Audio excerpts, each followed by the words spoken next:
Welcome to அன்னம் channel. இந்த வீடியோவில் இட்லி தோசைக்கு வச்சு சாப்பிட்ற மாதிரி சுவையான தேங்காய் இல்லாத மதுரை தண்ணி சட்னி எப்படி செய்யலாம்னு பார்க்க போகிறோம். இப்போ ஒரு 3 ஸ்பூன் எண்ணெய் விட்டுக்கலாம்.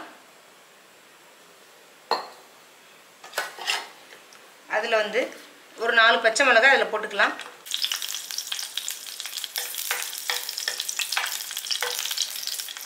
இப்போ வெங்காயத்தை போட்டுடலாம்.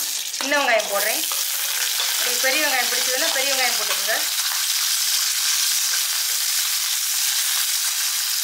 சின்ன வெங்காயம் ஒரு 50 கிராம் இருக்கும், நான் போட்டிருக்கேன்.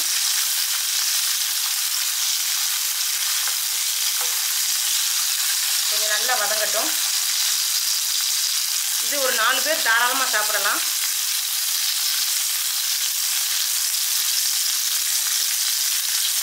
நம்ம சேனலை எல்லாரும் சப்ஸ்கிரைப் பண்ணுங்கள். சின்ன வெங்காயம் போட்டோம்னா நல்லா ருசியாகவும் மணமாகவும் இருக்கும். பெரிய வெங்காயம் போட்டிங்கன்னா கொஞ்சம் பச்சை வாடையாக இருக்கும். இப்போ வெங்காயம் கோல்டன் ப்ரௌன் கலர் வந்துருச்சு. இப்போ அடுப்பு அமர்த்திக்கலாம். வெங்காயம் ஆறிடுச்சு. இதை மிக்சி ஜாருக்கு மாற்றிக்கலாம். இதை நம்ம உப்பு போட்டு ஒரு சுற்றிட்டு வந்துட்டு அப்புறமா நம்ம பொரியலே போட்டு அரைச்சிக்க போகிறோம். இதுலேயே உப்பையும் போட்டுடலாம். இப்போ அரைச்சிட்டு வந்துடலாம். பாருங்கள், இந்த அளவுக்கு அரைஞ்சிருக்கு. இப்போ இதிலே நம்ம பொரியலையே போட்டுக்கலாம். பொரியலை ஒரு 25 கிராம் பொரியலை போட்டிருக்கேன். இப்போ சேர்த்து அரைச்சிக்கலாம்.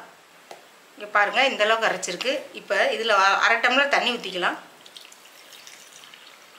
இப்போ அரைச்சிட்டு வந்துடலாம்.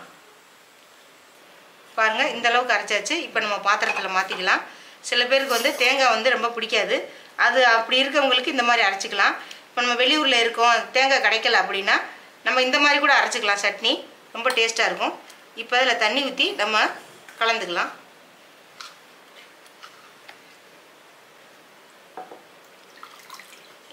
மிக்ஸி ஜார்லேயே தண்ணி ஊற்றிக்கிறேன். இன்னும் கொஞ்சம் தண்ணி விட்டுக்கிறோம். இப்போ இதை இப்படி கலந்துக்குங்க. இப்போ இதுக்கு ஒரு தாளிப்பு ஒன்று போட்டுடலாம். இப்போ வெங்காயம் வதக்கிற சட்டிலேயே கொஞ்சம் எண்ணெய் இருக்குது. அதை வேஸ்ட் பண்ண வேண்டியதில்லை. நம்ம அதிலே சட்னிக்கு தாளிச்சுக்கலாம். இதில் 2 கடுகு போட்டுக்கிறேன். பொரிஞ்சோன்னா 2 பட்டை வத்தல் போட்டுக்கலாம். ஒரு 4 வெங்காயத்தை பொடியாக கட் பண்ணி வச்சுருக்கேன், அதையும் போட்டுக்கலாம். கொஞ்சம் கருவேப்பிலை போட்டுக்கலாம்.